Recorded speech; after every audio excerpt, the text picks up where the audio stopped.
हम लोग श्री उपदेशामृत के श्लोक क्रमांक 7 को देख रहे हैं और आज तीसरा दिन है।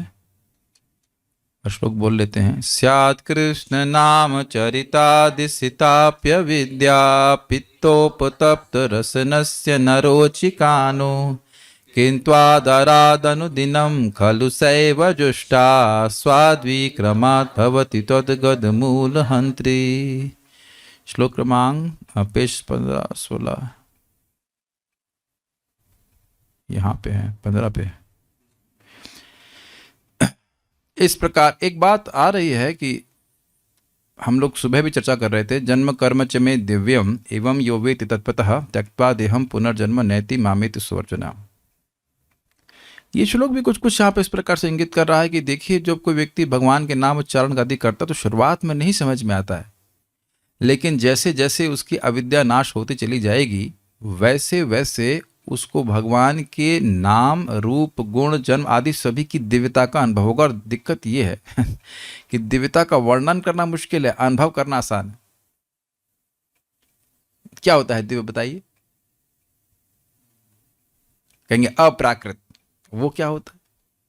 क्योंकि जगत में तो हर व्यक्ति को प्राय प्राकृत वस्तुओं का ही अनुभव होता है, तो उसको शब्दों में वर्णन करना मुश्किल है। अप्राकृत, प्राकृत जो नहीं है,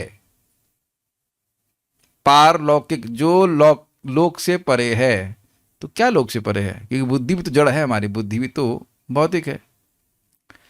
लेकिन आप सब लोगों को अनुभव होगा जब का कि जब भगवान की कृपा को विशेष होती है और जब बहुत अच्छा लगता है, तो वो अच्छा लगना इस जगत के किसी भी अच्छा लगने से अलग है। और इससे हम इसे कह सकते हैं दिव्य प्रत्यक्ष। आपको स्वयं साक्षात अनुभव हो रहा है कि ये कुछ अलग वस्तु है, ये अच्छा लगना बिल्कुल अलग है। यहाँ वस्तुएं शुरुआत में कुछ अच्छी लगती, बाद में एकदम कुछ क्षणों बाद या कुछ मिनटों बाद ही व्यक्ति को बोरियत होने लगती है। लेकिन आप देखिए, बहुत सभी भक्तों का अनुभव। आज मैं अल्ट्रासाउंड कराने गया, वहां जब कर रहा था तो वहां माला अच्छा लग रहा था। मैंने कहा जब भगवान का ultrasound, Divya sound in ultrasound है कि नहीं? कुछ मतलब कोई नियम नहीं है कि जब आपको कहाँ अच्छा लगेगा, कहीं भी अच्छा लग सकता है। एक बार हम वैद्य के जाया करते थे इधर होटल में, तो वहां सुबह पहुंचते वहां बड़ा जब अच्छा लगता था। खैर पता नहीं क्या कारण था, वहां बैठ जाते वेटिंग रूम में, हॉल में जब कर रहे होते बड़ा अच्छा लगता है। आप लोग ऐसा कभी अनुभव है कि एक भक्त बता रहे थे कि वो बस में जा रहे थे नौकरी के लिए, तो इतना अच्छा लगा जबकि उनका उनका पैसा छूट गया हाथ से। उनको ध्यान ही रहा कि पैसा गिर गया, जब भी लग गया ऐसे। कभी कभी ऐसा होता है ना कि आपको मतलब कुछ ड्यूटी है इसलिए उठना पड़ रहा है, खाना बनाने के लिए उठना पड़ रहा है, लेकिन मन नहीं कर रहा है उठने के लिए। ये सब भगवान हम लोग को ट्रेलर दे रहे हैं हल्का हल्का कि देखो भक्ति करोगे तो तुम्हें क्या लाभ प्राप्त हो जाएगा। जो भी नियमित रूप से साधना करते हैं उन सबको कभी ना कभी तो अनुभव ये हुआ ही होगा, इसमें कोई संदेह नहीं है। मतलब ऐसा कोई विशेष नहीं कि मेरे संग ही होता है, सभी के संग होता होगा। भगवान, ये मैं इस पर खुश हो रहा था सुनकर कि इसमें पढ़ाई लिखाई से कोई मतलब नहीं है कि कितना पढ़ा है नहीं पढ़ा है, डायरेक्ट परसेप्शन है। क्योंकि पढ़ाई लिखाई जो कुछ है वो तो भौतिक योग्यता पर निर्भर करती है, लेकिन ये जो अविद्या का नाश जैसे जैसे होता चला जाएगा व्यक्ति को साक्षात अनुभव होगा। इसीलिए अच्छे भक्तों के संगत में रह के साधना करनी चाहिए। तो वो सभी लोगों का उत्साह देख करके व्यक्ति ना चाहते हुए भी ढोंग ढोंग में अच्छा करने लग जाएगा। तो एक जब उसको अनुभव प्राप्त हो जाएगा, अरे तो बड़ा अच्छी चीज है, सही बोलते थे ये लोग। जैसे श्रीमान बुर्जन प्रभु बता रहे थे कि एक बार वो जापान में अपनी टटामी मैट्स होती है, कुछ होंगी जो मैट्स होती हैं, उस पर वो चल चल के जब कर रहे थे और उन्होंने एक महामंत्र सुन लिया, गलती से सुन लिया, जैसे भी कर लीजिए। 2 साल के बाद, जब शुरुआत करने के 2 साल के बाद उन्होंने पूरा महामंत्र सुना और उनको बहुत जो उस मधुरता का अनुभव हुआ वो बहुत अच्छा लगा। कहते हैं ओह ओह तो बहुत अच्छा है। इसलिए कहते थे कि जब बोलो और सुनो, वो ऐसा सोच रहे थे, विमर्शन कर रहे थे कि अच्छा इसलिए कहते हैं कि अपने जब को सुनना चाहिए, इतना अच्छा है। तो बोले थे कि काश ऐसा होता कि हम सारा ही जब इस प्रकार सुन पाते, लेकिन वो हमारे लिए अभी तो संभव नहीं है, इंपॉर्टेंट है। तो मैं खाली बोल रहा था यहाँ इस बात को, लास्ट लाइन पे हमने समाप्त किया था, भगवान उसकी जीव भगवान की दिव्य प्रकृति तथा उनके साज समान का मधुर आस्वाद प्राप्त करने में समर्थ हो जाएगी। भगवान का नाम, भगवान का जन्म, भगवान के कर्म, भगवान की लीला आदि सभी कुछ में मधुरता है और वो दिव्य मधुरता व्यक्ति अनुभव करने में समर्थ हो जाएगा। ठीक है, इस प्रकार का आध्यात्मिक स्वास्थ्य लाभ कृष्ण भावनामृत के नियमित अनुशीलन द्वारा ही संभव हो पाता है। अब आप जान रहे हैं कि नियमित अनुशीलन का अगर आप उसमें विचार करें तो अब अच्छा लगे या नहीं लगे इसकी अपेक्षा नहीं कर सकते आप, इसकी अपेक्षा नहीं की जाती। नियमित मतलब कैसा भी लगे। देखिएगा, आप में से पता नहीं कितने लोग सूर्य नमस्कार करते हैं। हमने ऐसे कुछ उसमें इस like ICCL, I can't care less, आप लोग करते हो या नहीं करते हो इससे मुझे कोई फ़र्क नहीं पड़ता है। लेकिन उसमें भी मैं अपनी बात कर रहा हूँ, आज छोड़ो, आज नहीं करते। 5 मिनट की चीज़ है शरीर को ठीक रखने के लिए, मतलब उसको भी मन रोज नहीं करना चाहता। कोई भी चीज़ रोज नहीं करना चाहिए। गीता का पाठ करने से बहुत अच्छा है, आज नहीं, छोड़िए। मैं समझता हूँ नौकरी में भी व्यक्ति बोर हो जाता है कि ना आज क्या करेंगे, आज छोड़िए, आज नहीं करेंगे। शायद कभी कभी, आजकल तो वैसे होता है, पहले तो नहीं होता होगा ना, कि स्त्रियां मतलब पत्नियां भी आज नहीं खाते हैं, आज चलिए होटल चलते हैं खाने के लिए। ये कर्मियों में होता है, मतलब आज माता जी लोग जो डिवोटी माता जी वैसे नहीं करेंगी। लेकिन व्यक्ति चेंज चाहता है, मन चेंज करना चाहता है। मन को किसी भी नियम में बंधना अच्छा नहीं लगता, जबकि तो बात छोड़ दीजिए आप। पहले तो ये समझ लीजिए कि मन किसी भी नियम में बंधना नहीं चाहता। ये आप स्वीकार करते हैं। नौकरी जाते हैं लेकिन लोग नहीं जाएंगे तो पैसा नहीं मिलेगा, ऐसा नहीं कि अब आप बड़ी प्रसन्नता से व्यक्ति नौकरी करने जा रहा है कि नहीं। ठीक है, बच्चे हैं, पति है, पत्नी है, जो भी है, अपना मजबूरी है तो करता है। ये बात है। क्यों? क्योंकि उसमें से टेस्ट नहीं मिलता। मन को बेसिकली मन को बंधन पसंद नहीं है। यही मन की बीमारी यही है, स्वैर आचरण। मन बंधन नहीं प्राप्त करना चाहता। लेकिन देखिए, प्रभुपाद जी इसको भागवत गीता में ट्रांसलेट करते हैं, रेगुलेटिव प्रिंसिपल्स ऑफ फ्रीडम। कैसे प्राप्त होती है कृपा? गीता का श्लोक देखिए, गायब हो गया एकदम मन से। विधेय आत्मा शब्द है दूसरे अध्याय में, विधेय आत्मा प्रसादम अधिगच्छति। क्या श्लोक है? राग देश वियुक्तस्तु आत्मैर विषयश्चरण, आत्मैर विषयश्चरण, आत्मवश्यर विधेय आत्मा प्रसादम अधिगच्छति। आत्मवश्यर इंद्रियों के तो प्रवृत्ति है कि भोग में जाने की उसकी प्रवृत्ति है, लेकिन उनको वश में करता है। और विधि आत्मा, विधि का पालन करने वाला आत्मा होता है उसका, तो वह प्रसादम अधिगच्छति, प्रसाद भगवान श्री कृष्ण की कृपा उसको प्राप्त होती है। तो विधि का पालन करने का मतलब है नियमित अनुशीलन। अनुशीलन, और अनुशीलन का अर्थ आपने क्या सुना था? शील का अर्थ क्या था? मन से, वाणी से और कर्म से। और अनु मतलब निरंतर, और अनु मतलब पूर्ववर्ती आचार्यों के अनुसार, अनु मतलब अनुकूल भी कह लीजिए। भगवान को प्रसन्न करने के लिए मन से, वाणी से और कर्म से निरंतर कुछ ना कुछ करता रहता है। नियमित अनुशीलन, रोज अभ्यास, रोज जप, रोज श्रवण कीर्तन इत्यादि, ये मुख्य है। और अगर कोई व्यक्ति अब 1 दिन कर रहा है, 2 दिन छोड़ दे रहा है, 3 दिन किया फिर 1 दिन छोड़ दे रहा है, तो उसके लिए संभव नहीं हो पाएगा। ये मतलब कुछ ना कुछ प्रगति तो करेगा, लेकिन उसको ये जो टेस्ट वाली बात है वह आना संभव नहीं। तो इसलिए आप एक चीज़ बहुत बड़ी शिक्षा सीख रहे हैं, वो है पहली चीज़ कि शरीर की निष्ठा, शारीरिक निष्ठा, वाचिक निष्ठा और मानसिक निष्ठा पहले शरीर से व्यक्ति को करना पड़ेगा। अब वो देखिए, आप अपने विस्तार, यहाँ पे देखिए सिद्धांत बता जा रहे हैं, कैसे आपने करना है, कैसे मैंने करना है। हम हर एक व्यक्ति को अपने से निर्णय करना होगा, लेकिन कैसे करना है, ये क्या करना है, ये बताया जा रहा है। आप लोग ट्राई कीजिएगा कि कल आने का सामर्थ्य होते हुए भी क्लास में मत आइएगा। एक आदमी तो आए कम से कम, लेकिन बाकी लोग एक दिन आप लोग बंक मारने का चांस ले लीजिए। आ सकते हैं, जानबूझ के मत आना, और फिर देखना कि चेतना कितनी सुंदर होती है। जानबूझ करके आ सकते, कुछ नहीं, कोई काम नहीं है, लेकिन जानबूझ करके नहीं आना। हर कीर्तन के संग, हर माला के संग, हर प्रभुपाद जी के ग्रंथों को पढ़ने के संग हमारी अविद्या कुछ नष्ट ही हो रही है। यही माया का इल्यूजन है, मोह है हमारे लिए कि आज छोड़िए, क्या करेंगे, आज बहुत माया में हूं मैं। अरे तो भाई, जब बुखार होता है तो सबसे पहले दवा लेने जाता है कि नहीं? अभी मैं बुखार ठीक हो जाएगा तब दवा लेने जाऊंगा। एक और बात आप यहां पे देख सकते हैं कि नियमित अनुशीलन ये दवा लेने के प्रोसीजर को, प्रोसेस को इंगित करता है।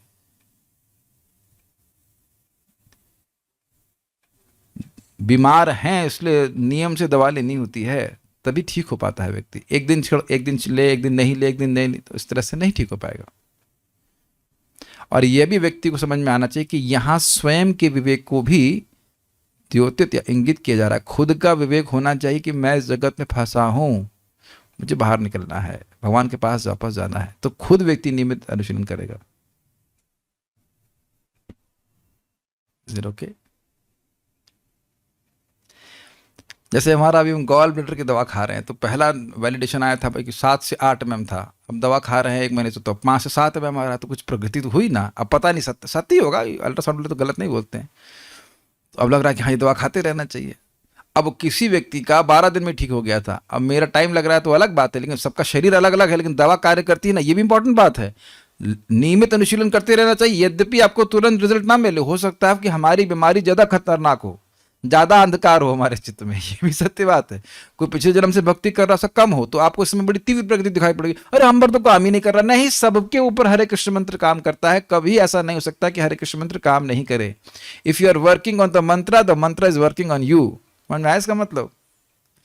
अगर आप नाम जप कर रहे हैं, तो नाम आपके ऊपर काम कर रहा है, सफाई कर रहा है। अब किसी का अंधकार अधिक हो सकता है, किसी का कम हो सकता है, लेकिन अंधकार का नाश होता ही है जितनी बार हम भगवान के बारे में बोल रहे हैं, श्रवण कीर्तन आदि कर रहे हैं। तमो विशीरिते मह्यम हरे कथ्यतः कथाम, सुना था आपने? परीक्षित महाराज कह रहे हैं क्रमशः मेरा अंधकार नष्ट हो रहा है। वहां पर बहुत बड़ा सुंदर अनुवाद किए, क्रमशः अंधकार नष्ट हो रहा है, क्रमशः अंधकार नष्ट हो रहा है, क्रमशः। और यहां पर भी शब्द था स्वाद्वी क्रमाद भवति तद्गद मूलहंत्री। इस भौतिक जगत में जब कोई कृष्ण भावनामृत की अपेक्षा भौतिक जीवन शैली में अधिक रुचि लेता है, तो वह रुग्ण अवस्था में है, ऐसा समझा जाता है। सहज अवस्था तो भगवान का सनातन दास बने रहना है। जीवेर स्वरूप होए कृष्णेर नित्य दास। यह स्वस्थ अवस्था तब चली जाती है जब जीव कृष्ण की माया शक्ति के बाह्य गुणों से आकर्षित होकर कृष्ण को भूल जाता है। यह माया का संसार दुराश्रय कहलाता है, जिसका अर्थ है मिथ्या या बुरी शरण। जो दुराश्रय में श्रद्धा रखता है उसे निराशा ही प्राप्त होती है। बहुत सुंदर बातें यहाँ बताई गई श्रील प्रभुपाद के द्वारा, बहुत अच्छी बात। देखिए, जब व्यक्ति भक्ति में आता है तो कई बार बताया जा चुका है, भक्ति में आने की योग्यता ये है कि व्यक्ति पूरी तरह से भौतिकतावाद से निर्लिप्त नहीं हुआ है। उसकी भौतिक इच्छाएं या भौतिक इंक्लिनेशंस, भौतिक रुझाव, झुकाव, भौतिक झुकाव है, लेकिन भक्ति की तरफ भी है। वह भगवान के बारे में सुनना चाहता है, भगवान के बारे में बोलना चाहता है, जाप करना चाहते हैं। हम सभी लोग प्राय इसी में हैं। ऐसा तो हम नहीं कह सकते कि भौतिक झुकाव एकदम समाप्त हो गया है, लेकिन भक्ति करने से और नियमित अनुशीलन करने से इधर झुकाव बढ़ता जाता है और भौतिक कार्यों में रुचि समाप्त होती जाती है। एक भक्त हम जानते हैं, बड़े अच्छे भक्त हैं, वो नौकरी पहले करते थे, तो वो बता रहे थे कि सुबह 8:30 बजे चले जाते थे, 6:30 बजे आते थे, लेकिन पूरा दिन उनको ये प्रतीक्षा होती थी कि हम शाम को कथा कब सुनेंगे। This is very nice. वो तुरंत नौकरी नहीं छोड़ पाए, लेकिन ये जो इंक्लिनेशन थी कि हमें भगवान के बारे में सुनना है, भगवान के बारे में सुनना है, ये बहुत इंपॉर्टेंट। और अब देखिए हुआ क्या, तो कथा, उस कथा की आसक्ति ने नौकरी करने की जो आसक्ति थी उसको काट दिया। जैसे ये आसक्ति कटी है, वैसे ही और आसक्तियां भी कटेंगी। जैसे मैं फिर एग्जाम्पल लूँ, अब पता नहीं ठीक होगा कि नहीं, लेकिन मान लीजिए गॉल ब्लैडर का 2 mm कम हुआ है, पता नहीं हुआ है कि नहीं हुआ होगा, जो भी, तो वो कैसे कम हुआ? उस दवा से हुआ। तो आगे कैसे कम होगा? उसी दवा से होगा। ये बहुत गंभीर बात है, क्योंकि लोग सोचते हैं कि हाँ हम कुछ तो फायदा हुआ, लेकिन आगे कैसे प्रगति करेंगे? जिससे भक्ति में आए थे उसी से प्रगति भी करोगे। प्रगति का अर्थ बड़ा स्पष्ट समझ रहे हैं, आध्यात्मिक विषयों में अधिक रुचि और भौतिक विषयों में एकदम रुचि, या एटलीस्ट रुचि कम होते चले जाना। और ये होता है, और अद्भुत बात है कि जब होता है तो लोग परेशान हो जाते हैं। ये और आश्चर्य की बात है। बुखार अगर 104 से 103 हुआ तो अच्छा होना चाहिए। जैसे भी एक भक्त को बुखार था 103.7, तो 2-4 पॉइंट भी कम हुआ तो खुश हुआ, हाँ भाई 103.4 हुआ, 2 हुआ, फिर हाँ 97, ठीक है। अब अगर मान लो कोई कहे 104 बुखार, तो अरे प्रभु जी नुकसान हो गया, क्या हो गया? और दवा खा के 103 हो गया हमारा। तो अब ये तो मूर्खता कहलाएगी ना। व्यक्ति को भगवान श्री कृष्ण की विषयों में, कथा में अधिक रुचि होनी चाहिए। कम से कम ये तो होना चाहिए कि आज क्या बोला जाएगा, आज क्या समझाया जाएगा, ये जो बोला ये का अर्थ क्या है, यही सब बातें रुचि में होती है ना। किसी विषय में आपको बातचीत कर रहे हैं तो उसमें एक आग्रह ये इसी बात से प्रस्तुत होता है ना कि आज क्या बोलेंगे ये। कुछ समझे ना, कान में एक उत्कंठा होती है कुछ सुनने की, एक आग्रह होता है कि क्या बोला जाएगा इस बात में, ये बात है। तो इस प्रकार का अगर आग्रह रहेगा तो हमें समझना चाहिए कि हम सही हो रहे हैं, ये इंपॉर्टेंट बात। पूरा सही ना भी हो, थोड़ा सही होते हैं तो उससे भी हमारे प्रोसेस के ऊपर जो हम दवा है उसके ऊपर विश्वास बनता है। अग्रीड। तो ये चीज़ बड़ी इंटरेस्टिंग है और ये दूसरा व्यक्ति नहीं जानेगा, ना दूसरे व्यक्ति को जानने की जरूरत है, ना दूसरे व्यक्ति के जानने से कुछ होता भी है, कुछ नहीं होता है। मान लो दुनिया के लोग सोचते हैं आप प्रभु जी आप तो प्योर डिवोटी हैं, वो आप कितने प्योर हैं नहीं प्योर हैं वो आप अपने आप से जानिए। इज इट नॉट कि कितनी रुचि हमारे हृदय में वासनाओं के प्रति है नहीं है। आप में से कभी किसी लोगों को अनुभव हुआ है कि कृष्ण संगनी माता जी तो बच्चा खिला लीजिए या क्लास सुन लीजिए, आपका तो बच्चा नहीं है ना, तो वीडियो ऑफ रखिए। ऐसे ही क्लास समझ में नहीं आती है, ब्रह्मा जी ने बुद्धि वैसे भी कम दी है और बच्चा टांगे दूसरे अपने भाई का बच्चा टांग के रखी है, तो भाभी क्या कर रही मर गई हैं भाभी टांगे बच्चा अपना और वीडियो ऑन कर लेती है, सोचते हम देख नहीं रहे क्या कर रहे हैं सब लोग। जबरदस्ती डांट का मेरा दूसरी बार संकल्प भंग हो गया ऐसा नहीं डांटूंगा, लेकिन लोग ऐसे काम करते हैं। भाई देखो हम ये क्लास जूम के बजाय उस पर भी यूट्यूब पे भी लाइव कर सकते हैं डायरेक्ट, सब सॉफ्टवेयर हमारे पास हैं। तो जो आप लोग वीडियो ऑन करते हैं तो कम से कम इतना सोचो बच्चा निकलाए, is it not too much. मेरा फ्लो टूट जाता है, क्या बात कर रहा था मैं, कहाँ घूम गई बात। हाँ हम आपको ये बात कर रहे थे। अच्छा ऐसा कभी आप लोग को दिखा है एकदम दिख जाता है कि जगत के कार्य बिल्कुल वेस्ट है, इज इट नॉट। हो सकता है उसके बाद फिर आपको अरे नहीं आ सकती है ये वो बच्चा खिलाना है करना हो जाता है, लेकिन एटलीस्ट फॉर सम टाइम ये एकदम दिखाई पड़ता है कि बहुत दुख में है व्यक्ति, बहुत दुख में है, बहुत परेशानी में है। हम लोग भी बड़े परेशानी में है, भजिए तो और कुछ है नहीं। आज मुझे बहुत स्ट्रांग रियलाइजेशन था कि पिछला जन्म कोई बहुत दूर थोड़ी ना है, पिछला जन्म मेरा कोई बहुत दूर थोड़ी ना है, एकदम टेम्परेरीनेस दिखती है। और अगला जन्म भी कोई बहुत दूर तो ना है, कौन जाने अगला जन्म कितना दूर है कि नहीं, है कि नहीं। और इतना कितनी हमारी प्लानिंग होती है, ये कर लेंगे, ये हो जाएगा वो हो जाएगा। परम पूज्य राधानाथ महाराज यही क्लास दे रहे थे इसी हॉस्पिस में जहाँ प्रभुपाद जी का स्थान है। हम लोग सुन रहे थे, कह रहे थे problem are problem is that we have taken this world too seriously हमारे संग कठिनाई है कि जगत में हमने उसको बहुत गंभीरता से लिया। भगवान गंभीरता से नहीं लेते, आपको पता है। गर्भोदकशय विष्णु केवल आते हैं प्रवेश करके चले जाते हैं, उतने पूरा ये ब्रह्मांड की सृष्टि समाप्त हो जाती है बस।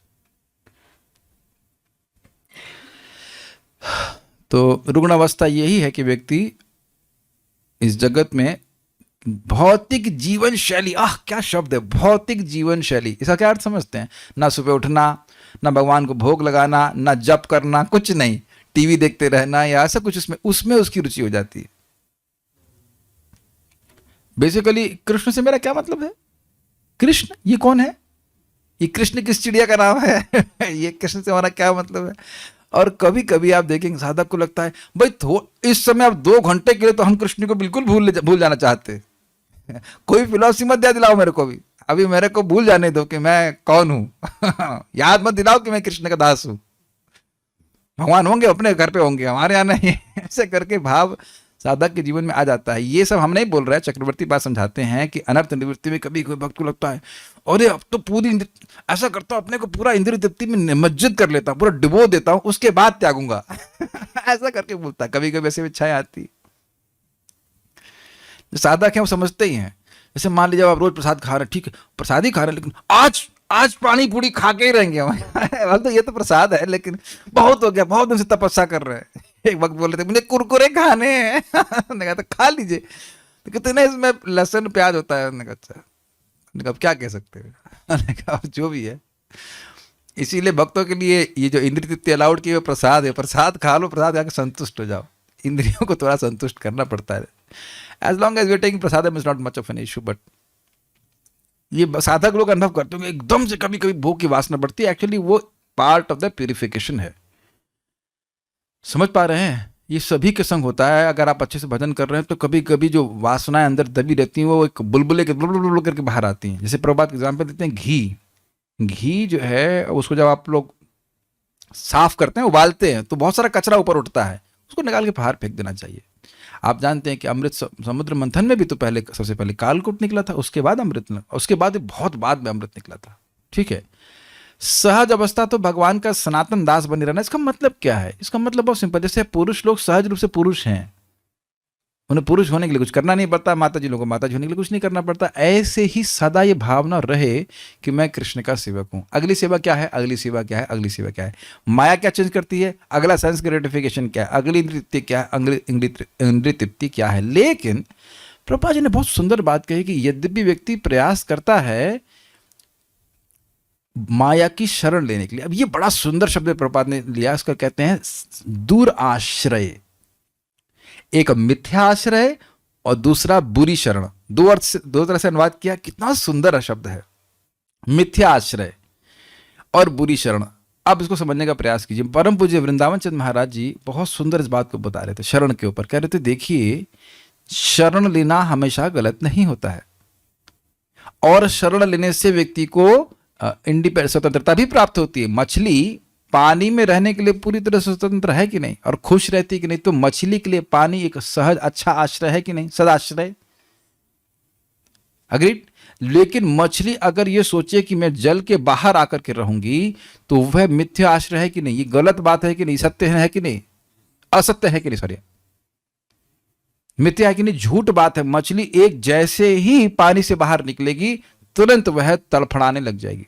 और आप देखिए कि माया निरंतर ऐसे ही प्रीचिंग करती है जीव को, कृष्ण की सेवा की क्या जरूरत है, क्या मुझ में कोई कमी है? माया यही बोलेगी, जो गुण चाहो तुम ले लो, सतोगुण, रजोगुण या तमोगुण, इसी में कंप्लीट हो जाओगे तुम। लेकिन ये बुरी शरण है। समझने का प्रयास कीजिए कि जीवात्मा शरण लिए बिना रह नहीं सकता। ये मानते हैं, दिख रहा, ये मैं बोल रहा हूं कि दिख भी रहा आपको। शरण तो हमें किसी की लेनी है, या तो आध्यात्मिक प्रकृति की या भौतिक प्रकृति की। हम लोग तटस्थ हैं, ये बीच में नहीं कह सकते कि हम दोनों में से किसी पार्टी के नहीं है।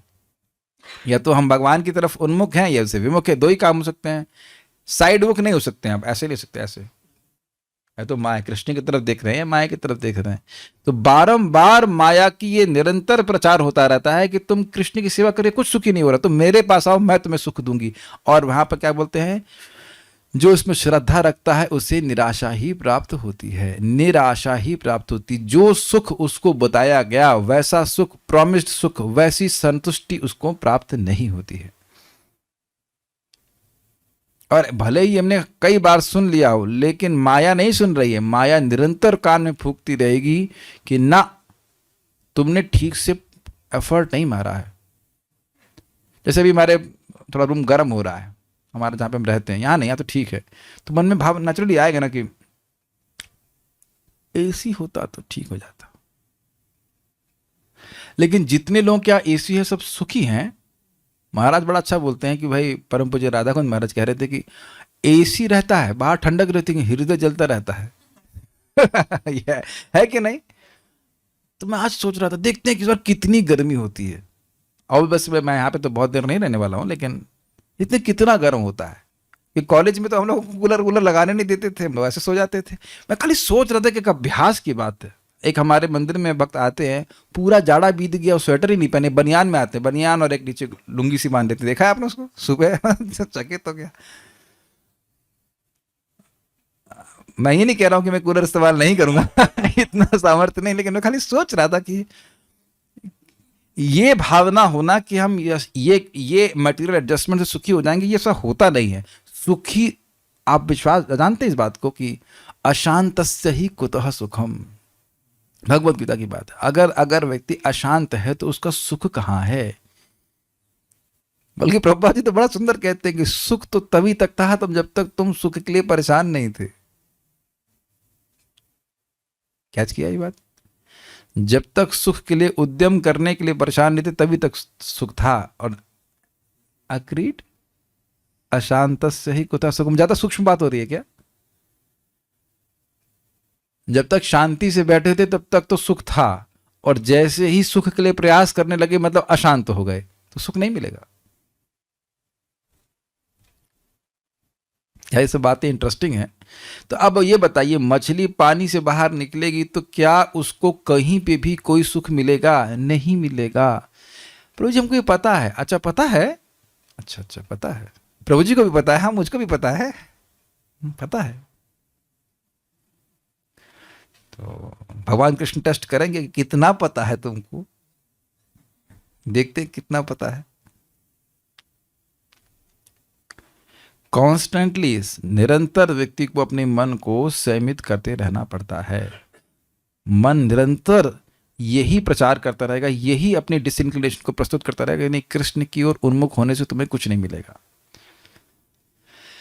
जब तक मन का इस प्रकार का सहज राग भगवान में नहीं आ जाता, भगवान अपने मन पे कभी स्वयं नहीं रखना चाहिए, सॉरी कभी मन पे विश्वास नहीं करना चाहिए। वो एक ऐसे जंगली जानवर की तरह है कि उसको अपने पकड़ के रखा और कभी भी अटैक करके गिरा देगा, कभी भी। इस भौतिक जगत में प्रत्येक व्यक्ति सुखी होने का प्रयास करता है, और यद्यपि उसके प्रयास सभी तरह से विफल होते हैं, किंतु अविद्या के कारण वह अपनी त्रुटियों को समझ नहीं पाता। This is brilliant. अज्ञान, अंधकार, अंधेपन के कारण व्यक्ति ये देख नहीं पा रहा है कि जो जो प्रयास आज तक उसने सुख के लिए किए, उसमें से सुख किसी में नहीं मिला। चाहे बच्चे के रूप में खिलौना चाहते थे या कुछ भी चाहते थे, इसको हम लोग पहले सुन चुके हैं। अविरोध प्रीति, विरोध युक्त क्रोध।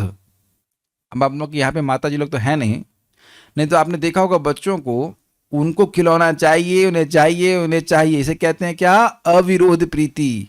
और नहीं मिलता तो अपनी माँ को ही मारने लगता है, माँ को प्रहार करने लग जाता है कि नहीं? आजकल तो बच्चे अधिक ऐसा होते हैं, लेकिन ऐसा जनरली बच्चों में देखा जाता है। मेरे को अपनी बचपन की घटना याद है। मुझे ऐसे याद नहीं कि पिताजी ने कभी खिलौना वना कुछ दिलवाया हो, लेकिन हम एकदम गुस्सा ही हो गए थे उसमें। क्या आपने आज तक कोई खिलौना नहीं दिलवाया है? और प्राइस भी याद है एग्जैक्ट, 500 रुपए की कार, और कार जैसे आई 15 मिनट भी नहीं खेला, छोड़ दिया, फिर देखा भी नहीं उसको। वो बात मुझे उस वक्त भी स्ट्राइक किया था कि ये क्या, इतना मन में ग्लानि समझते, मन में खालीपन की कार चाहिए, ये चाहिए, वो चाहिए, उसके बाद आ जाता देखता भी नहीं उधर।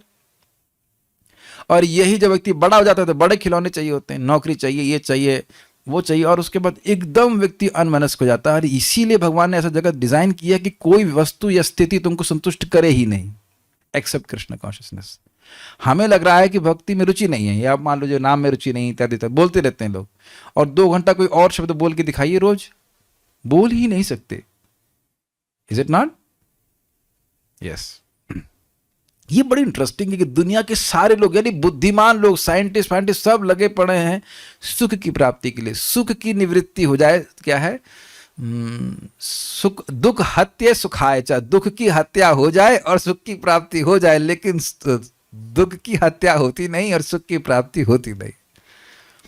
परिभ्रमण तत्र न विंदते अर्थान, ये बड़ा अच्छा शब्द है। घूम रहा है, यहां घूम रहा है, वहां घूम रहा है, लेकिन कहीं सुख उसको प्राप्त नहीं हो रहा है, या अगर मिलता भी तो उतना नहीं कि जितना उसको प्रॉमिस था, या फिर सुख भोगने की क्षमता ही समाप्त हो जाती। लोग एक त्रुटि को दूसरी त्रुटि से सुधारना चाहते हैं। मतलब क्या हुआ, ये आपने ठीक से नहीं किया त्रुटि, इसको, इस राइस को ऐसे फ्राई कीजिए तो आपको अच्छा लगेगा। उसको खाली, आप कोई वस्तु खाने की ले लीजिए, जिसको रोज तो ना खा सकते हैं आप। पिज्जा तो कितने दिन पियोगे पिज्जा को? 1 दिन 2 दिन, उसका नहीं, कुछ आज पराठा, आज कुछ ये, कुछ लगातार व्यक्ति चेंज करना चाहता है। सबसे प्रत्यक्ष उदाहरण क्या है? आप लोग टीवी को देखा होगा, टीवी में पहले दूरदर्शन आया करता था, बहुत पुरानी बात कर रहा हूँ, कुछ लोग शायद तो पैदा भी नहीं होंगे, लेकिन एक समय में केवल दूरदर्शन हुआ करता था। उसके बाद 10, 5, 20 सब, अब पता नहीं 200 चैनल हो गए, मुझे नहीं पता, देखते हैं लग रहा है आप लोग, हाँ? नहीं, 200 चैनल, 100-200 चैनल क्यों हो गए? यानी एक भी चैनल अगर संतुष्ट करता तुमको तो तुम दूसरा नहीं करते ना, लेकिन इसका मतलब है कोई चैनल संतुष्ट नहीं करता है। ये आप देख सकते हैं कितनी बोरियतमय जीवन है लोगों के पास, कुछ नहीं है, ये चैनल वो चैनल। बल्कि आप देखते हो, मतलब कभी अगर न्यूज़ हम कहीं देख लें तो आप देखेंगे वो न्यूज़ पढ़ते, शुरुआत में पढ़ता है, देखता है तो व्यक्ति को बड़ा अच्छा लगता है, लेकिन बाद में एकदम लगता है, एकदम उसका मन क्षुब्ध हो जाता है, उसके बारे में कुछ नहीं कर पाता। कोई सेटिस्फैक्शन जो हम अभी कृष्ण कथा के द्वारा अनुभव करते हैं वो नहीं अनुभव होता है कि नहीं? ये बात है। तो एक त्रुटि को दूसरी त्रुटि से सुधारना चाहते हैं, मैं आपको बताया था ना, बात यहाँ पे आ रही है कि हमारे व्यक्ति को हम जानते हैं जो साउंड सिस्टम दिया करते थे कि एक शादी की है, फिर तलाक दे, फिर दूसरी की है, दूसरी तीसरी को दिए, तीसरी को तलाक देने वाले थे, तो तीसरी वाली थोड़ी बुद्धिमान थी, बोले कि आपको लगता नहीं कुछ प्रॉब्लम आप में है। और वो समझ नहीं पा रहे। मैंने को समझाया, आप हरे कृष्ण मंत्र जप कीजिए, भक्ति कीजिए। हम भगवान की भक्ति के बिना किसी चीज से संतुष्ट नहीं हो सकते हैं, और जितना भगवान की शरण लेंगे उतना ही ज्यादा संतुष्ट होंगे, ये समझना हो। ओके, इस जगत में अस्तित्व टिकाए रखने के लिए संघर्ष करने की यही रीति है। यदि ऐसी अवस्था में किसी को कृष्ण भावनामृत ग्रहण करके सुखी होने की सलाह दी जाती है तो वह ऐसे उपदेशों को स्वीकार नहीं करता। उपदेश ही मूर्खाणाम प्रकोपाया न शांतये, हम लोगों ने बहुत बचपन में सीखा था ये, सुना है आपने? एक चिड़िया थी, उसने बंदरों के समूह को कुछ बोला कि भाई तुम लोग अब जाड़े में बरसात में ठिठुरते रहते हो, कुछ अपना कुछ ऐसा अपना घर और बना लेना चाहिए। तो बंदरों को बड़ा क्रोध आया कि जो जो चिड़िया थी उसके घोंसले को ही नष्ट कर दिया उसने। यही होता है कि लोगों को अगर उपदेश दें तो वो समझ नहीं पाते हैं, सोचते हैं हम हमारा टाइम की बर्बाद कर रहे हो, ऐसा करके बोलेंगे, लेकिन वस्तुतः उनके भले के लिए बोला जा रहा है। दो चार माला करने में क्या करना है? अरे अच्छा काम करना, अच्छे कर्म करने चाहिए, जब करने की क्या जरूरत है? ऐसा लग रहा है कि जब करना बहुत बड़ा कर्म है, बहुत खराब कर्म है, नहीं करते हो। इसीलिए कृष्ण भावनामृत का प्रचार करना बहुत कठिन कार्य है। क्यों? क्योंकि ये it is needed by everyone but not desired by anyone. Krishna भावना सभी की आवश्यकता है, लेकिन कोई स्वीकार नहीं करना चाहता है। उनको लगता है ये तपस्या है, और आप जो भौतिक कार्य करते हैं वो सब तपस्या नहीं है, नौकरी इत्यादि तपस्या नहीं है। लेकिन विचार करें कि उस तप का लाभ क्या मिल रहा है, कुछ भी नहीं, लेकिन स्वीकार नहीं करते। यह कृष्ण भावनामृत आंदोलन सारे विश्व में इसी निपट अज्ञान को दूर करने के लिए प्रसारित किया जा रहा है कि भौतिक भोग से सुख नहीं मिलता। समान जनता अंधे नेताओं द्वारा गुमराह की जाती है। मानव समाज के नेता, चाहे वे राजनीतिज्ञ हों, दार्शनिक हों या विज्ञानी, अंधे हैं क्योंकि वे कृष्ण भावना भावित नहीं है। वो पिरामिड रखे हुए हैं, जो इससे आप लोग अपने इधर कहीं पे अंदर रखे, फोन में दे सकते हैं अगर किसी को पढ़ना हो तो, इस पे अंदर रखे हुए हैं, जो हरे वाले थे ना, हरे, अगर किसी को फोन के लिए चाहिए तो। मानव समाज के नेता, चाहे राजनीतिक हों, दार्शनिक हों या विज्ञानी, अंधे हैं क्योंकि वे कृष्ण भावना भावित नहीं है, अर्थात वे अपने को ही नहीं जानते कि वो हैं कौन।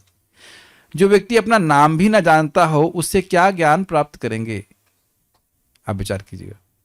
प्रभुपाद जी बड़ा सुंदर कहते हैं, इसी श्लोक की व्याख्या कर रहे हैं, अंधा यथांधेर उपनीयमाना तेषु पितंत्रा उरुदाम निबद्ध। अंधे लोग दूसरे अंधों का नेतृत्व कर रहे हैं। ये सुना तो आपने कई बार, लेकिन सबको दिख क्या? मैं आप लोग से पूछ रहा हूं, दिखता है कि अंधे लोगों का अनुकरण कर, हाँ, अंधे लोगों का अनुकरण कर रहे हैं, पीछे पीछे चल रहे हैं।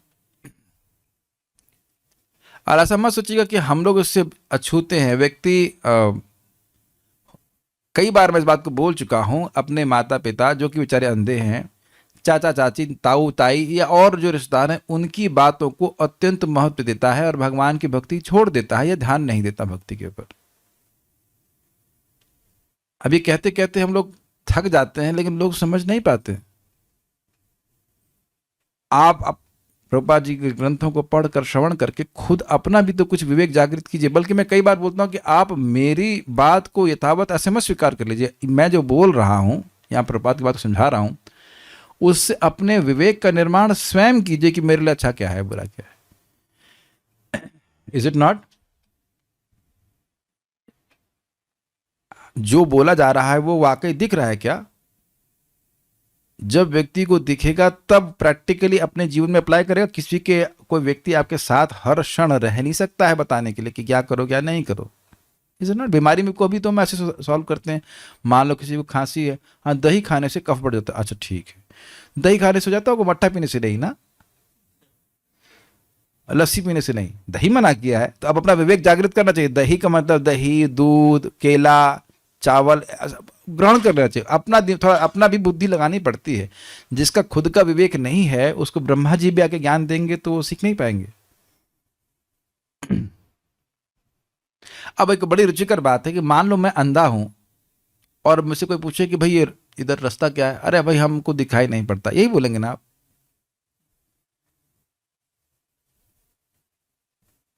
मान लीजिए मैंने ब्लैक गॉगल्स लगा रखे हैं और मैं अंधा हूं, लेकिन सामने वाले को पता नहीं है, डिजाइनर गॉगल्स लगा रखे हैं, अंधे वाले गॉगल्स अलग होते हैं, अच्छा गॉगल लगा रखा है तो ऐसा लग रहा है खाली स्टाइल के लगा रखा है। तो कोई मुझसे पूछे रास्ता, इस्कॉन मंदिर का रास्ता किधर का है, इधर तो मैं, जबकि अगर आप देखेंगे तो इधर सामने रास्ता है, मैं ऐसे बोला इधर रास्ता है। तो अब वो व्यक्ति को मैंने धोखा दिया कि नहीं, एक तो मैं स्वयं अंधा और उसको बता भी नहीं रहा हूं कि मैं अंधा हूं, भैया मैं देख नहीं सकता। ये दिख रहा है आपको समाज में। ये श्लोक बड़ा रुचिकर है, अंधा थांदे रूपनीय माना, प्रहलाद महाराज के श्लोक है। तेषु पितंत्रा उरुदाम निबद्ध, वो खुद बंधन में पड़े हुए हैं और वो कह रहे हैं कि हम आपको सुखी कर देंगे। हर राजनीतिज्ञ का यही हाथ जोड़ के प्रार्थना होती ना, एक बार सेवा का मौका अवश्य दे, और उसके द्वारा वह प्रचार करना चाहता है कि मैं आपको सेवा के द्वारा प्रसन्न कर दूंगा, सुखी कर दूंगा। लेकिन आप जानते हैं कि वह सुखी न तो करता है और न वह सुखी करना चाहता है, वह तो केवल अपनी इंद्रिय तृप्ति करना चाहता है। देखने का सामर्थ्य होना चाहिए। इस जगत में कोई किसी को, मतलब अगर भक्तों को छोड़ दें तो उनके पास दृष्टि ही नहीं है, तो जिसका दृष्टि ही नहीं उससे मार्गदर्शन लेंगे, जिसके पास दृष्टि नहीं है उससे मार्गदर्शन लेंगे, ऐसा कोई नहीं करता। और मानव जीवन जितना बहुमूल्य है वो एकदम व्यर्थ हो जाएगा। जैसे आप समझ लीजिए कोई तुमको गलत मार्ग पे भेज दे तो हमारा कितना समय बर्बाद हो जाएगा, और हम दांत में नहीं पीसेंगे, बाद में दांत पीसेंगे ना, उसको पता नहीं तो फिर बोला क्यों वो। अब भारत में होता ही है, कितना दूर है, बस पास में ही है, बस पास में है, बस 500 मीटर 1 किलोमीटर, ऐसे लग रहा नाप के आया है वो सीधे, है कि नहीं। इसीलिए भारत में 3 लोगों से पूछना पड़ता है, 3 लोग अलग अलग रिश्ता डिस्टेंस बताएंगे। इसीलिए गुरु साधु शास्त्र केंद्र में है, शास्त्र के अनुसार ही गुरु और साधु बताते हैं, शास्त्र केंद्र में है। एक भक्त ने कुछ मुझे बताया था, मैं एकदम भड़क गया। हमने कहा ये कहाँ रेफरेंस है, क्या रहते, बोले अरे प्रभु जी आप इतना क्यों गुस्सा हो रहा है, इतना क्यों। हमने कहा नहीं, गुस्सा इसलिए हो रहा हूँ कि आपने मेरे को तो बता दिया, मैंने तो आपसे रेफरेंस पूछा क्योंकि ऐसा तो बात हमने कभी सुना नहीं ना पढ़ा है। आप सामने अपने जूनियर को बताएंगे वो तो कहेगा हाँ गुरुदेव बोल रहे हैं, एकदम ब्रह्मा जी हमारे गुरुदेव हैं, तो गड़बड़ हो सकता है ना। Not like that. तो जीवन का उद्देश्य बहुत स्पष्ट है, भगवान के जन्म कर्म की दिव्यता को समझो, भगवान के पास चले जाओ। इतनी सी बात लोगों को नहीं पता और नेता बन रहे वो।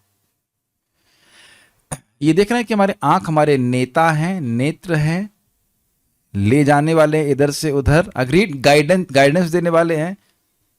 तो कैसा नेता है जो अंधा हो, बता दीजिए, ये खुद की आंख नहीं हो। भगवद गीता के मतानुसार चूंकि वे नास्तिक जीवन शैली के कारण समस्त वास्तविक ज्ञान से वंचित रहते हैं, अतः वे वास्तविक धूर्त और मनुष्यों में अधम है। कौन सा श्लोक है, आ गया श्लोक, मेरे पीछे बोलिए माइक पे। नमाम दुष्कृति नो मूढ़ा, नमा दुष्कृति नो मूढ़ा, प्रपद्यन्ते नराधमाः, प्रपद्यन्ते नराधमाः, मायया पुरहित ज्ञाना, मायया अपहृत ज्ञाना, आसुरं भावम् आश्रिताः, आसुरं भावमाश्रिताः। नमाम दुष्कृति नो मूढ़ा प्रपद्यन्ते नराधमाः, नमाम दुष्कृति नो मूढ़ा प्रपद्यन्ते नराधमाः, मायया पुरहित ज्ञाना आसुरं भावम् मायया अपहृत ज्ञाना आसुरं भावमाश्रिताः। नमाम दुष्कृतिनो मूढ़ा प्रपद्यन्ते नराधमाः, नमाम दुष्कृतिनो मूढ़ाः प्रपद्यन्ते नराधमाः, मायया अपहृत ज्ञाना आसुरं भावमाश्रिताः, मायया अपहृत ज्ञाना आसुरं भावमाश्रिताः। जो धूर्त मनुष्यों में अधम निपट मूर्ख हैं, जिनका ज्ञान मोह के द्वारा अपहृत हो चुका है और जो असुरों का नास्तिकतावादी स्वभाव धारण किए हैं, वे मेरी शरण में नहीं आते। भगवद गीता 7वें अध्याय का 15वां श्लोक है। इसका लिंक है पिछले श्लोक से 7.14 से। देवी एषा गुणमयी मम माया दुरत्यया मामेव ये प्रपद्यन्ते मायामेतां तरन्ति ते। ये मेरी माया देवी है, देव की है, कृष्ण की है, और इसका अर्थ तुम्हारी नहीं है, ये तुम्हारे कंट्रोल में चले। देवी ही ऐसा गुणमयी त्रिगुणात्मक माया है। मम माया दुरत्यय, मेरी माया है, भगवान श्री कृष्ण कहते हैं, दुरत्यय है, इसको पार पाना कठिन है, लेकिन मामे व ये प्रपद्यन्ते, जो मेरी शरण में आते हैं, मायाम एताम तरंती ते एताम मायाम ते तरंती, वे इस माया को तर जाते हैं।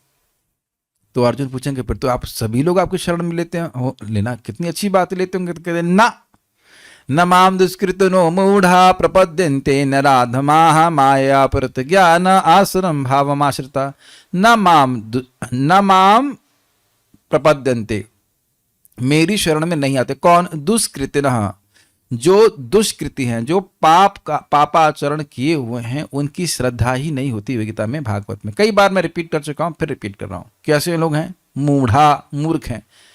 प्रभुपाद एग्जाम्पल देते हैं गधे से, उसको खाना है 2-4 रोटी नहीं समझ, घास, और घास जंगल में भी अवेलेबल है, लेकिन सोचता है कि जब तक मैं कपड़ा नहीं ढोऊंगा सुबह से शाम तक मुझे सूखी घास कैसे प्राप्त होगी।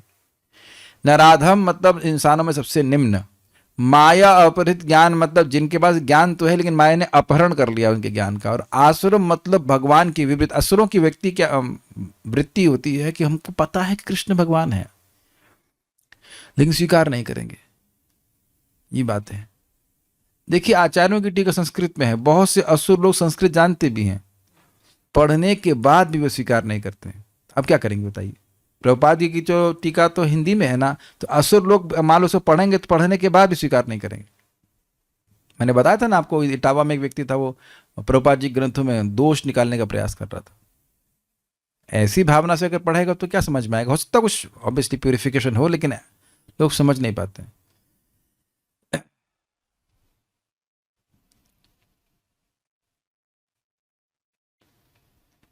तो एक इंटरेस्टिंग बात है कि अगर कोई व्यक्ति कृष्ण भावना नहीं स्वीकार कर रहा है तो भक्तों को क्या सोचना चाहिए।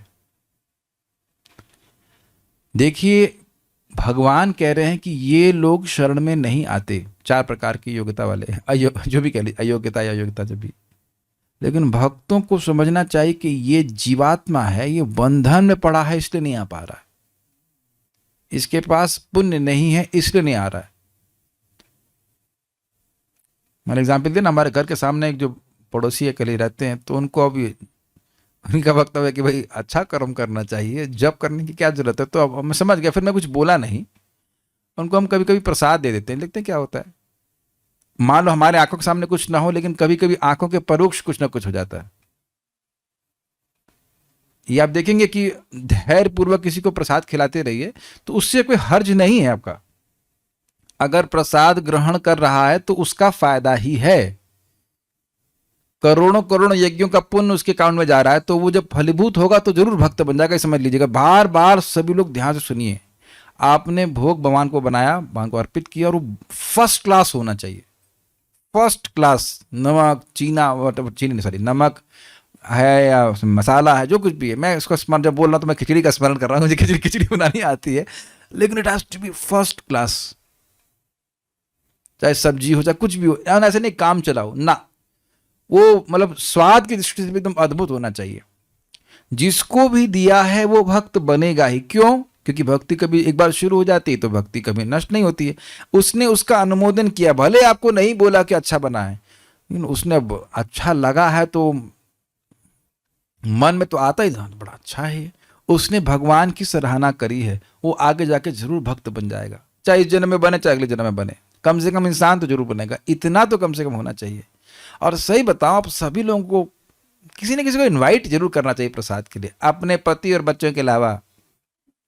ये नहीं बस अपना, हाँ इनवाइट करते हैं, पति को बुलाते हैं, भूखे हैं आ जाइए आ जाइए मैं खा जाऊंगी आपका नहीं नहीं, आइए आइए। ये एक संकीर्ण धारणा है। किसी को तो इनवाइट करना चाहिए भाई। तरीका तो ये है कि बाहर आके बोलते कोई भूखा है भूखा है भूखा, वो नहीं कर सकते, कम से कम ऐसे ही बुलाइए लोगों को, अपने पास पड़ोस के लोगों को। या नहीं बुला सकते तो उनको दीजिए कुछ प्रसाद। अज्ञान में पड़े टोटल, उनके किसी के जीवन में तो ब्लैक होता है पूरा। कोई उसकी शीट देखें, 4 शीट, तो कोई पुण्य होता ही नहीं बेचारेगा, तो कैसे जाएगा वो, भक्ति में आ ही नहीं पाएगा। इतना धन सबको भगवान ने दिया हुआ है, कुछ तो देना चाहिए, कुछ प्रसाद वितरण जरूर करना चाहिए। और किसी को नहीं कर सकते, कोई आपका खाने के लिए तैयार नहीं, इतना खराब बनाते हैं तो कुत्ते को दे दीजिए, उसे प्रसाद खाए, वो कम से कम अगले जन्म में इस्कॉन का ड्यूटी बन जाएगा कुछ। ये कृपा करनी चाहिए। हमारे भक्त अभी दिख रहे हैं, उनके हॉस्टल में जो रूममेट है, पता नहीं उसको प्रसाद देते हैं कि नहीं देते। देना चाहिए, बनाओ अच्छा, सीखो अच्छा और बनाओ। अब कहेंगे गुरुजी आप सिखाइए, अब ये काम भी हम करें। वो रिसर्च स्कॉलर है तो रिसर्च कीजिए कैसे अच्छा बनता है। पता नहीं आप लोग कभी ट्राई करते हो नई नई चीजें? शायद हमने खिचड़ी में धनिया पाउडर डाला, बड़ी अच्छी बन, वाह दिस इज वेरी गुड। कसूरी मेथी डाल दीजिए, कभी धनिया डाल दीजिए, it is exciting. Krishna always loves this. Prabhupada नहीं तो भगवान क्यों बोल रहे हैं पत्रम पुष्पम फलम तुयम? प्रभुपाद इस बात को बोलते हैं, अगर आपका भगवान भोग स्वीकार करते हैं, आपको कितना बड़ा भाग्य है। समझते नहीं लोग। एनीवेज, मैं इस बार इसको श्लोक को हमें देखता हूं तो लोगों को रिजेक्ट नहीं करना चाहिए। लोगों को प्रसाद आदि दे करके कुछ पुण्य दो, इस जन्म में नहीं तो अगले जन्म में जरूर भक्त बन जाएगा। प्लीज डोंट अंडर एस्टिमेट प्रसादम, बहुत शक्तिशाली है। अभी धीरे धीरे करके अगर भगवान के बारे में सुनने लग जाए तो फिर कहना ही क्या। मैंने आंखों से देखा कैसे जो लोग बहुत घोर तमोगुण में थे, बिल्कुल स्वीकार करने के लिए राजी नहीं थे। प्रसाद 1 साल खाया, उन्हें धाम में रहे, 1 साल प्रसाद खाया और वो प्रसाद बांटने लग गए और 8-8 माला जप करने लगे। बहुत बड़ी बात है 8 माला जप करना उनके लिए रेगुलरली। तो प्लीज इस बात को थोड़ा समझने का प्रयास कीजिए। ऐसे लोग कभी भी कृष्ण की शरण में नहीं आते हैं, और जो कृष्ण की शरण में जाने के इच्छुक हैं उनका वो विरोध करते हैं। तो ये तो मतलब रेगुलर है, कोई नई बात नहीं है। जब ऐसे नास्तिक लोग समाज के नायक बन जाते हैं तो सारा वातावरण अविद्या से भर जाता है। एक भक्त हैं तो वो गिरिराज की परिक्रमा के लिए जा रहे थे, तो उनका वार्डन बोला यहाँ क्या समय खराब करने जा रहे हो, जबकि छुट्टी थी उस दिन। गिरिराज जी का दर्शन करने से ही व्यक्ति जन्म मृत्यु के बंधन से मुक्त हो जाता है, और वो व्यक्ति कह रहा है कि क्या कर रहे हो। अब समझ गए ना, एकदम अश्रद्धा के मूर्तिमान प्रतीक।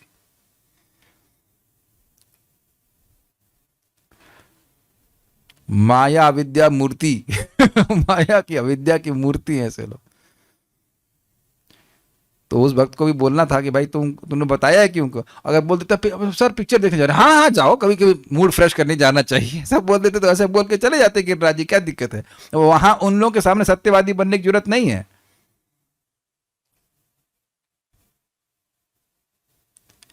ऐसी दशा में लोग उस कृष्ण भावनामृत आंदोलन का उत्साहपूर्वक कहाँ गए?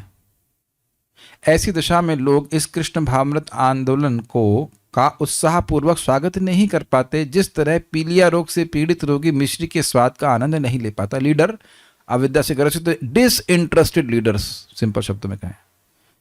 किंतु मनुष्य को यह जान लेना चाहिए कि मिश्री ही पीलिया की एकमात्र विशिष्ट औषधि है। अब आसान होगा समझने में। इसी प्रकार मानवता की वर्तमान दिग्भ्रमित अवस्था में कृष्ण भावनामृत ही विश्व को ठीक करने की एकमात्र औषधि है, जिसमें भगवान के पवित्र नाम हरे कृष्णा कृष्ण कृष्णा हरे हरे, हरे राम राम राम हरे हरे का कीर्तन किया जाता है।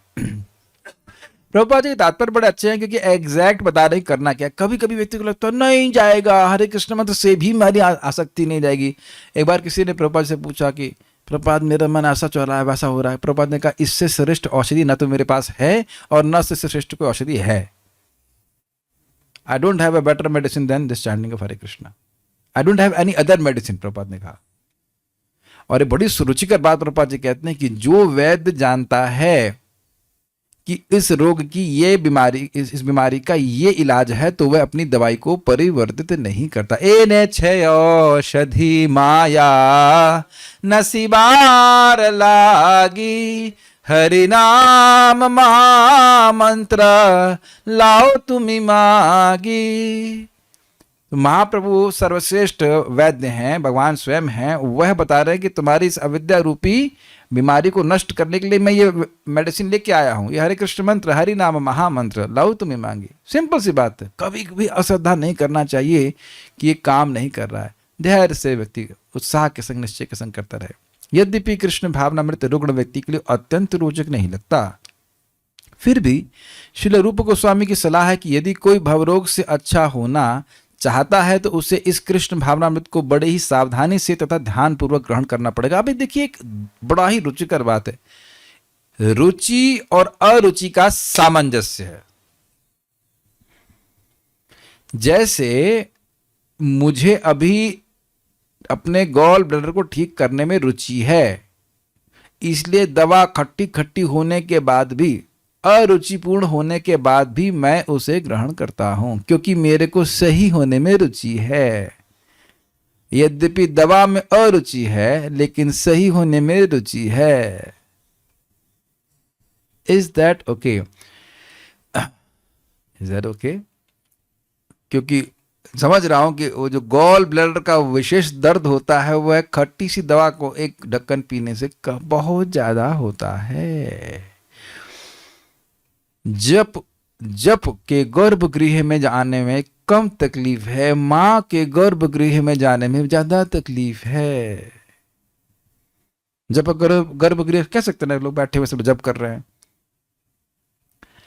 अभी तो हम भक्तों के संग जप कर रहे हैं, मां के गर्भ में तो कीड़ों के संग रहना पड़ेगा, और वो सब कीड़े काटेंगे। भक्त लोग कम से कम काटते तो नहीं है ऐसा लगता है, लेकिन भक्त लोग काटते तो नहीं है। कुछ समझ रहे ना मेरी बात? कि व्यक्ति प्रश्न कर सकता है कि जब कृष्ण भावना में रुचि नहीं आ रही है तो व्यक्ति क्यों करेगा? क्योंकि उसको अपना अगला जन्म सुधारना है, या तो सबसे अच्छा होगा ना ही हो, और कम से कम सुधरे, नहीं तो प्रगति करनी है। कृष्ण भावना में प्रगति करने में रुचि है तो इस समय अरुचिपूर्ण अवस्था में भी, और रुचि ना प्राप्त होने की अवस्था में भी व्यक्ति भजन करता है। और लोगों को यही चीज व्यक्ति को समझनी होगी बहुत इंपॉर्टेंट तरह से, तभी भक्ति में वो टिक पाएगा। देखिए आप सब लोग यहाँ पे हैं, मैं भी यहाँ पे हूँ। इच्छा है कि सब लोग इसी प्रकार से भक्ति करते हुए दिखें। कृष्ण भावना में आना कठिन है, रहना और भी कठिन है, और खुश रहना और भी कठिन है। अगर किसी की इस प्रकार की श्रद्धा की पीठ टूट गई कि नहीं भाई हम तो कुछ नहीं कर पाएंगे, पता नहीं क्या होगा नहीं होगा, चलो वापस माया की गोद में चले जाते हैं, ना, माया अपनी गोद में क्या रखेगी? माँ के गर्भ में वापस फेंकेगी। बहुत बड़ा कष्ट है। जन्म बंधा निर्मुक्ता पदम गच्छन्त नामयन। बार बार श्रवण के द्वारा व्यक्ति अपनी बुद्धि को स्थिर करे कि मुझे भगवान के पास जाना है। Nothing in this world can make me happy. यद्यपि प्रलोभन लगातार दिए जा रहे हैं कि तुम ये सेटिंग कर लो, मैं सेटिंग थोड़ी ठीक, थोड़ा सा ट्यून करो, तुम सही हो जाओगे। नहीं, वही माया जो हमें सुख का प्रलोभन देती है, वही हमारे सुख के प्रयासों को ध्वंस करती है। उसकी सेवा ही यही है। आइए ये घरौंदा बनाइए, और वही लात मार के खत्म कर देती है उस घरौंदे को, है कि नहीं? घरौंदा, नाइस होम, हर्थ, इंग्लिश में कहते हैं होम एंड हर्थ, उसको माया ही ध्वस्त करती है। तो आप समझ गए, अरुचि होने के बाद भी व्यक्ति अगर आध्यात्मिकता में प्रगति करना चाहता है, उसकी रुचि है, तब उसको वो है बड़ी सावधानी पूर्वक ग्रहण करेगा। मनुष्य के रोग का उपचार हरे कृष्ण महामंत्र के कीर्तन से प्रारंभ होता है, क्योंकि भगवान के इस पवित्र नाम के कीर्तन से भौतिक दशा से मनुष्य सारी भ्रांत धारणाओं से मुक्त हो जाएगा। भ्रांत धारणा का मतलब क्या है? मैं ये देह हूँ, ये मन हूँ, ये बुद्धि हूँ इत्यादि, इन सबसे परे जीवात्मा है। और जैसे जैसे हृदय शुद्ध होता जाएगा व्यक्ति को समझ में आता है। हम यहाँ रुकेंगे, इसके बाद टॉपिक बड़ा इंटरेस्टिंग आ रहा है, उसको कल देखेंगे। कैसे ये अविद्या नष्ट होती है, इसका हमारे आत्म साक्षात्कार से क्या लिंक है, उसको हम कल समझेंगे। बहुत अच्छा टॉपिक है, इसको मैं सोच ही रहा था बोलने के लिए, उसको हम आगे कल के लिए रखते हैं, वो विशेष टॉपिक है। बस इतना समझिएगा कि हम लोग जो पहले सुन चुके हैं 2.1.11 में भागवतम, कि हरे कृष्ण मंत्र के जप का प्रत्यक्ष प्रभाव यह है कि व्यक्ति को मैं देहात्म बुद्धि से निवृत्ति मिल जाती है। ये बात है, ये प्रत्यक्ष प्रभाव को देखेगा। जितना जितना ये देहात्म बुद्धि से व्यक्ति मुक्त होगा, उतना ही उसको भक्ति में प्रगति की इच्छा और बढ़ जाएगी। I'll just see some questions are there and then we'll finish. जिस दिन ठीक है, और क्या है, यदि हम भगवान से संबंधित किसी को कुछ बताते हैं और वो विपरीत बोलना स्टार्ट कर देता है, तो क्या उसको और चांस नहीं देना चाहिए कि शायद और सुनेगा तो चेंज हो जाए? देखिए ऐसी अवस्था में उसे प्रभुपाद जी के ग्रंथ दे देना चाहिए, क्योंकि लोग ग्रंथ से झगड़ा नहीं कर सकते, और प्रसाद दे देना चाहिए बस। जैसे मैंने उन व्यक्ति को जो कह रहे थे कि भाई अब जब से अच्छा कर्म करना, तो हमने कहा ठीक है कुछ अच्छा कर्म करो, कम से कम प्रसाद खाओ। और बड़ा एक इंटरेस्टिंग चीज़ हुआ, मैं हमारे सामने गाय है, मैं उनको प्रसाद देने जा रहा था, तो कुछ कांटे थे सामने, कांटे लगा के रखते हैं वो लोग। तो उन्होंने कहा ऐसा करिए, हम जा ही रहे हैं, आप यहीं रुक जाइए, ये प्रसाद इसमें डाल दीजिए, हम जाके देंगे। देखिए ना, वो सेवा करना शुरू कर दी। बल्कि जैसे हम लोग वहाँ पे कीर्तन करते थे तो वो कीर्तन अब यहाँ शिफ्ट कर दिया, तो जब हम लोग सारा सामान लेकर जा रहे थे कह रहे थे अब भजन यहाँ नहीं होगा। यद्यपि वह जप नहीं कर रहे थे, लेकिन हम लोग कीर्तन आवाज हल्ला करना हमारा काम ही है, हल्ला कर रहे थे तो उनको सुनाई पड़ता था वो हल्ला।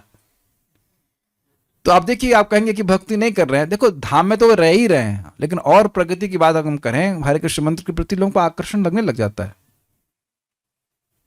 ये बहुत इंटरेस्टिंग है।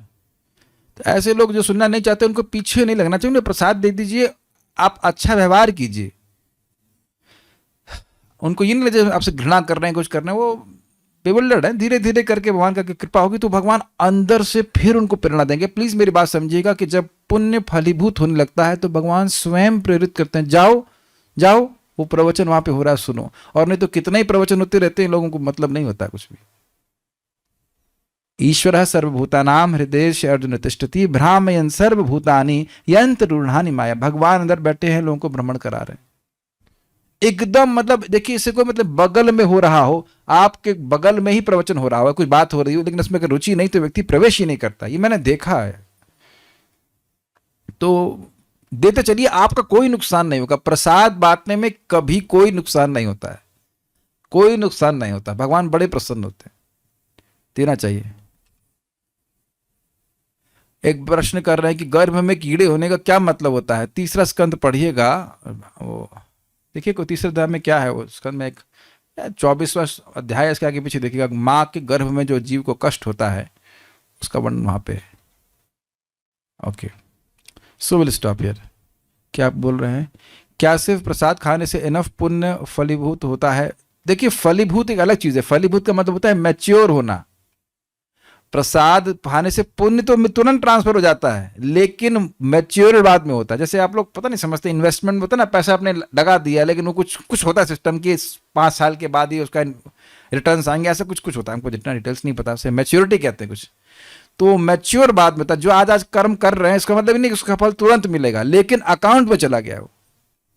कुछ समझ पा रहे हैं इस बात को? आज आपने कुछ अच्छा कर्म किया, इसका मतलब नहीं कि तुरंत उसको पुण्य आपका मिल जाएगा फल, लेकिन पुण्य आपके अकाउंट में चला गया, कुछ समय के बाद मिलेगा।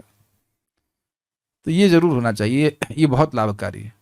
ये जरूर हर भक्त को सोचना चाहिए कि मैं किसी को किसी तरह से प्रसाद दे सकूं, कुछ हो सके। हम लोग जब गोमाता में देख रहे थे तो वहां भी हम लोगों ने ऐसे कुछ बनवाई थी, बस नमकीन दाल मोट ऐसा कुछ भक्त लोग बनाए, उसको एटलीस्ट थोड़ा डिवोटी कॉन्शियसनेस में बनाया जाए, भगवान को अर्पित करके। तो मान लीजिए कोई कहे चने तो मसालेदार चने तो बड़ा अच्छा है, वो खाए तो कम से कम प्रसाद तो खाए। प्रभुपाद जी इस बात को चाहते थे, बहुत मास स्केल पे प्रसाद वितरण होना चाहिए। अगर जितना नहीं हो, जितने आपकी क्षमता वैसे कीजिए। Okay, so will stop here. Shri Upadeshamrita की जय, श्रील प्रभुपाद की जय, निताई गौर प्रेमानंदे।